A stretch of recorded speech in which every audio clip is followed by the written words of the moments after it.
New Orleans Jazz National Historical Park presents Wendell Brunious and Steve Pistorious, filmed within the Music Shed recording studio. Wendell is standing behind an overhead recording microphone and music stand, while Steve is seated behind the grand piano. We hope you enjoy this outstanding musical duo. Hello, everyone. My name is Wendell Brunious. I'm a trumpet player from New Orleans and fourth-generation New Orleans musician.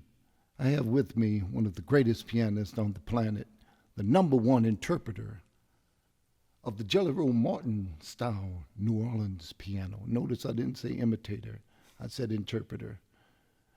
He's one of my favorite pianists and just one of my favorite people on the planet, the great Steve Pistorious. Thank you, Wendell. Thank you. Glad to be here. Thank you for being here, man. We'd like to take you through some early jazz, New Orleans jazz. And we'll start off with the trumpet player, cornet player, credited with starting jazz, the great Charles Buddy Bolden from New Orleans. He was like not a real reading trumpet player in reading bands and stuff like that, but what he played was the beginnings of jazz, because he played everything mostly from memory and just from ear. And this is one of the songs he brought about to be famous now. This is called Don't Go Away, Nobody.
One of the great songs from the great Charles Buddy Bolden, Don't Go Away Nobody. At the same time that Buddy Bolden was what they call creating jazz, there was also a great trumpet player. His name was Willie Bunk Johnson, and he said he and Buddy Bolden created jazz together. And it's a controversial statement, subject. We're not going there. We knew he was a great trumpet player, and he recorded some of the greatest melodies and had one of the greatest sounds on the trumpet. This is one song he did called, Oh, You Beautiful Doll.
The next great trumpet player after Bunk Johnson to come out of New Orleans.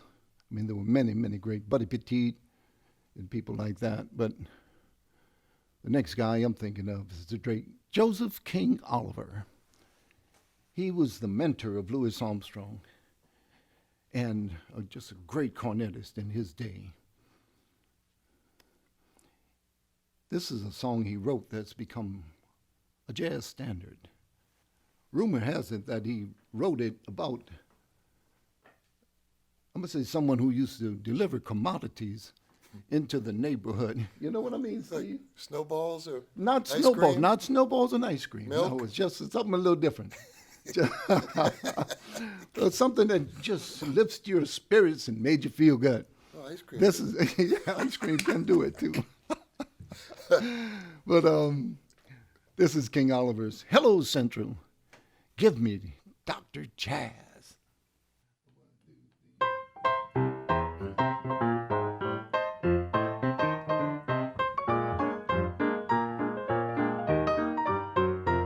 Hey, Hello Central, give me Dr. Jazz. He's got what I need, I would say he has. When the world is wrong and I've got the blues, he's the guy who helps me put on both of my dancing shoes. The more I get, the more I want, it seems. I paid you Dr. Jazz in all my dreams. Ooh, when I'm troubled, bound and mixed, he's the guy who gets me fixed. Hello Central, give me Dr. Jazz. Yes, I said hello Central, give me old Dr. Jazz. He's got what I need, I'll say he has. When the world is wrong and I've got the blues, he's the guy who helps me put on both of my dancing shoes. The more I get, the more I want, it seems. I paid you Dr. Jazz in all my dreams. Ooh, when I'm troubled down and out, he's the cat who makes me shout. Hello Central, give me Dr. Jazz.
Yes, I said, hello, Central, give me Dr. Jazz.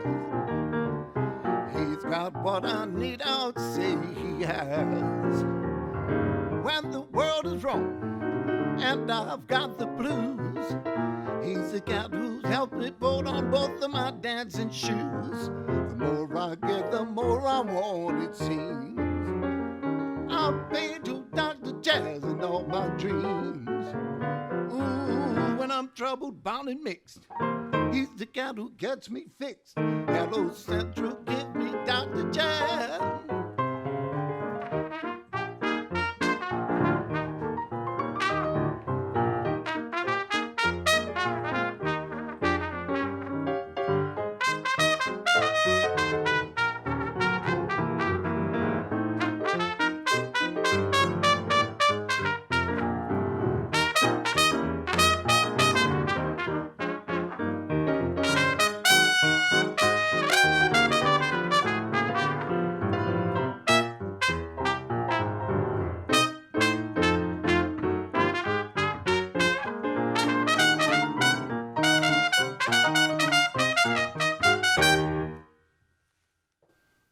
yeah. With a little bit of music borrowed from the great Jelly Roll Morton on the end there. It was, that was the great Hello Central, give me old Dr. Jazz. The next guy we talk about is the greatest. He's the absolute greatest. He revolutionized jazz. He was one of the greatest entertainers.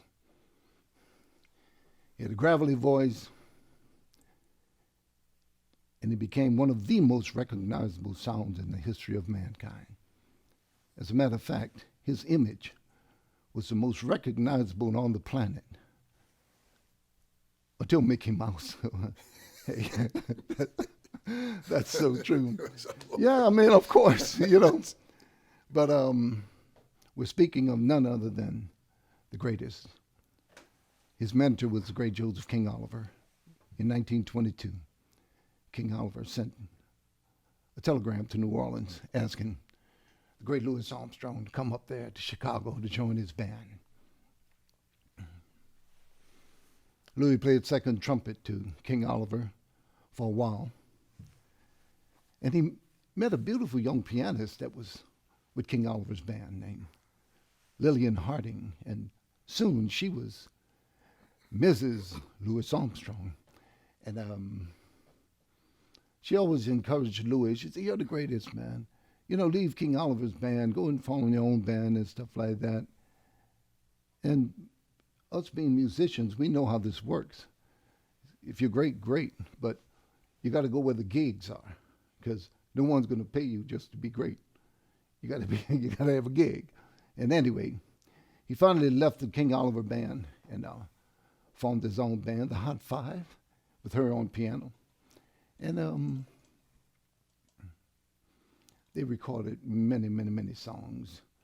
But one that he did that was King Oliver's song. King Oliver wrote it, and it was called West End Blues. And King Oliver had recorded it, but to distinguish his version from King Oliver's version, he did this introduction, which I'm going to try and play for you right now. And this became a milestone for trumpet players of that era, the next era, and every era after this from now on. If you can play West End Blues, you're pretty well on your way to playing the trumpet. West End Blues.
Wendell? The great West End blues. You know, around this same time, there was a great pianist from New Orleans. What I'm going to do, I'm going to turn the microphone over to Steve Pistorious.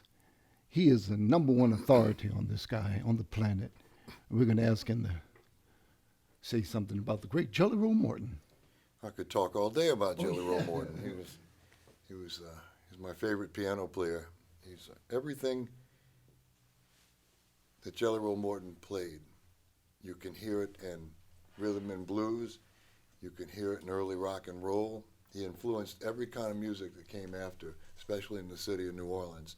And he kind of defined what New Orleans jazz was supposed to feel like and sound like.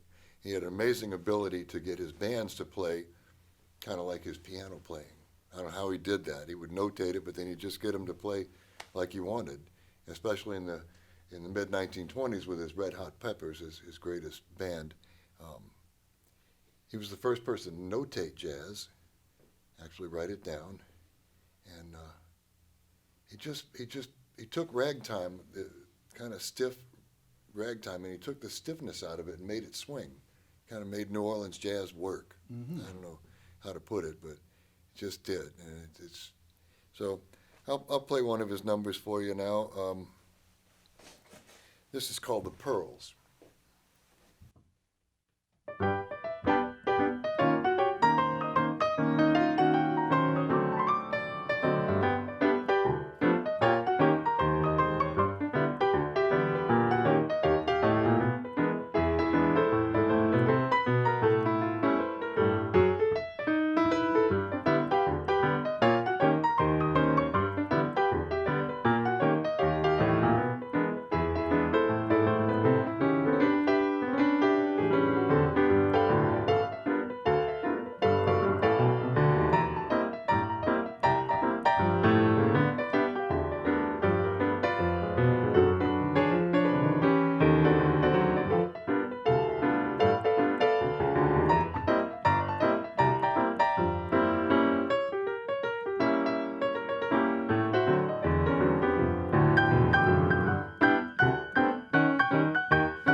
Wow. That was beautiful, Steve. Man, no one can interpret that music like you can, bro. For real, man. For real. Appreciate that. Yeah. You know, there was a recording session with Louis Armstrong and Jelly Roll Morton.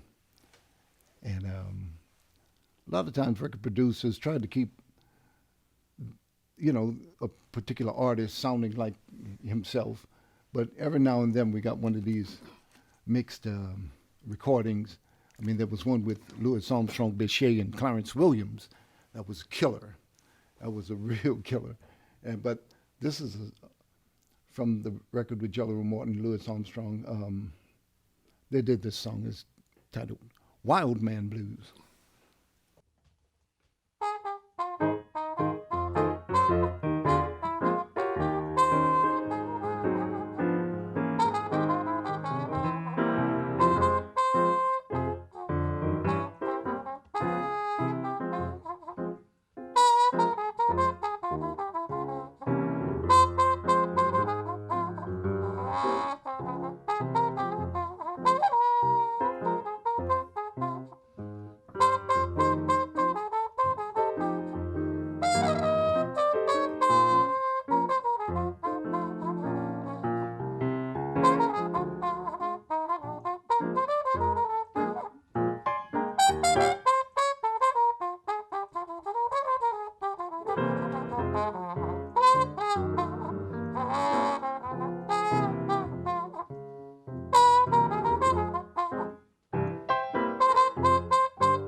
In 1929, there was a great depression that hit America, the whole world, as a matter of fact. And much like today with this coronavirus, there was no work around. People couldn't. But in those days, it wasn't because of a virus. It was just because of no money. Um, but, there was very few gigs. I think that Papa Celestine's Tuxedo Band, he had a lot of work with the uptown people from New Orleans. So his band didn't suffer too badly. My uncle was Bernal Santiago, and he played solo piano. People could afford that in those days. So some musicians, like today, felt it more than others. But it was a really tough time for the New Orleans musicians. And in I think it was 39, I wasn't there, but just through reading and research, the economy started coming back, and Bourbon Street started to become real popular, and people could go out there, you could afford to get a drink, could afford to pay the band, and stuff like that. So we're looking forward to that day right now, as a matter of fact. What'd you say, Steve? I'm ready. Yeah, I'm ready too. I'm ready to work. Yeah. And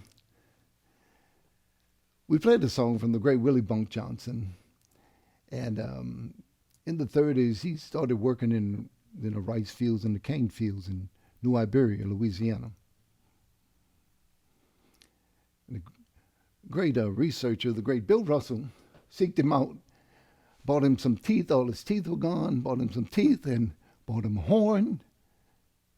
And he hired some guys from New Orleans, great George Lewis, Big Jim Robinson, and Lawrence Marrero, people like that. Slow Drag, Pavageau, Baby Dots. And they started a resurgence of the New Orleans music, what did they call that band? A revival. A revival band, yeah, all right, a revival band. I can't remember what they call the band. But. Yeah, but they recorded quite a few songs, and Bunk Johnson loved popular songs of the day. So this is one that they used to do, and it's called Put On Your Old Gray Bonnet.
Bonnet with that blue ribbon round it, gonna hitch old Darby to the shade.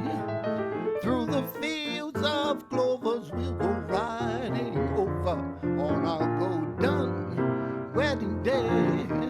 Put on your old gray bonnet with that blue ribbon round it, gonna hitch old Darby to the shade.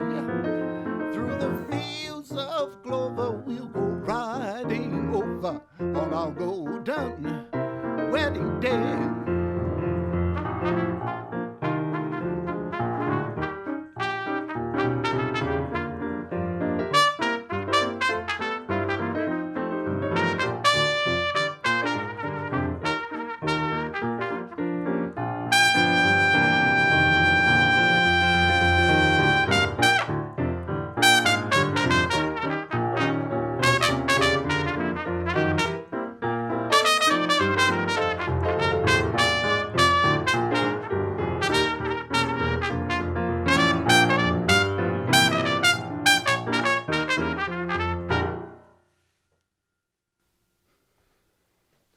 Oh, yeah.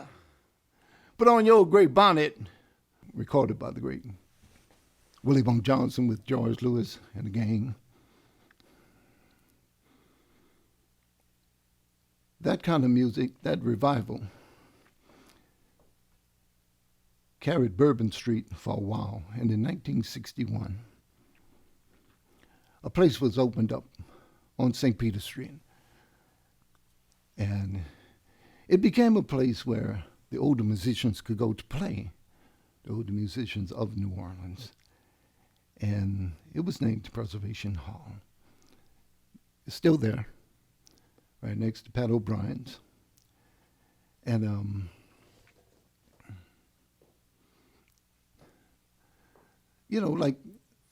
thanks for that place. Thanks you, Larry Borenstein and Alan Jaffe, for getting that place together, because it helped a lot of older musicians still earn a living, and just gave them a place to play and a purpose for their musical talent. The first band to tour out of Preservation Hall was the great Billy and Dee Dee Pierce. Billy was a pianist, blues singer, great lady, and her husband, Dee Dee Pierce. He had gone blind, and they used to tour around like that, but he had some of the greatest rhythms on the trumpet, just because so much of the New Orleans music, we have such a diverse culture here. It was one of the biggest ports in the world, and all kinds of people came here, and all of those rhythms came with them, and all of those cultures became a culture, which we call New Orleans culture. Anyway, Dee Dee Pierce was one of those guys. I made a little list. Big Jim Robinson, great trombonist, worked with the Sam Morgan Band, and he played trombone with that band. And eventually there was a lady there they called Sweet Emma Barrett. She was a pianist, vocalist, and just all-around character. As a matter of fact, when Emma had a stroke, they asked Steve Pistorious here to play the bass part of her piano. And maybe you could tell us something about that, Steve. Yeah, she was actually nearing the end. Yeah. When they did that, they asked me, I lived around the corner from Preservation Hall. They asked me to come by and sit at the piano next to her. She sat on my right in her wheelchair. Yeah. And when she would stop playing, she only had the use of one hand because she'd had that stroke. And she would stop playing and I would play. And then she would, I love to tell the story of her pulling on my shirt sleeve, pulling my head down and saying stuff in my ear, hilarious stuff, just asking me stuff and making funny comments and stuff. She had fun, actually. Oh, yeah. When she got used to me. And when she felt like playing, she just put a little hand up there and start playing again. And then after she passed on, they gave me a job there. Some of our earliest memories is going to sit on the floor at Preservation Hall and listen to people like that, Kid Howard, George Lewis, Chester Zardes, Lewis Nelson, Father Al Lewis, and people like that. My Uncle Lester Santiago played that. Papa John Joseph and Kid Chic. And I had an old cousin, his name was Harold Dejan. And he formed a band he called the Olympia Brass Band. And they used to play there on Sundays. And sometimes I would get to go over with my horn and sit in with them. I played in many parades with them. And so we're so happy and blessed to be from New Orleans and to have places like Preservation Hall and such giving musicians that would allow us to come up and play a song with professionals in our limited way. And it was just such a blessing to grow up here, hear this music, and be around those kinds of people. We're going to do one more song before we end this, because we know we've got many people part of this thing. And one of the main songs is that when I toured with the Preservation Hall Band for about 23 years, every concert we played when the Saints go marching in. And people always ask, are you tired of playing that song? Aren't you sick of that song? Stuff like that. And my answer is yes. But you know what? every time I play it the best I'm going to play it. So we're going to end up with an old standard, first recorded by the great Louis Armstrong. But before that, someone told me this story. It was 1912, Tuxedo Brass Band were playing a parade, and a lady went up to Oscar Papa Celestine and started to sing into his ear, "Oh, when the saints go marching in." And they said that was the first time that it was played as a jazz song. But we're going to give you our rendition of it right now. Louis Armstrong recorded it 1931 with the Louis Russell Big Band, about a 17-piece band. Get to YouTube and check out that recording. That's beautiful. When Steve and I play it, we sound just like a 2-piece band. Anyway, God bless you. We hope you enjoy this. When the saints go marching in.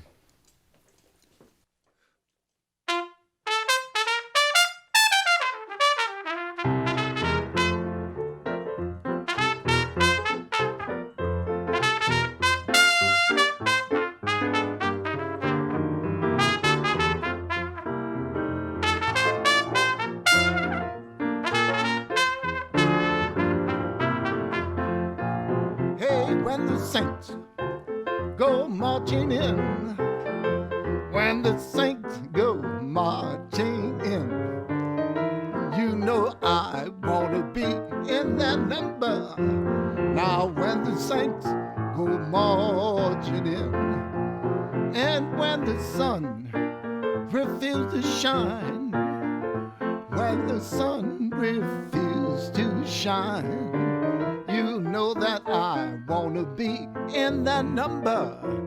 Now when the saints go marching in, now we're all walking in the footsteps of the ones who've gone before. But we'll all be reunited on that far and distant shore. Yes, I'd say when the saints go marching in, that's when your life really begins. Oh yeah, they go marching in. You know I want to be in that number when the saints go marching in. Come on, let's see. Give us a little something.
Thank you, everybody.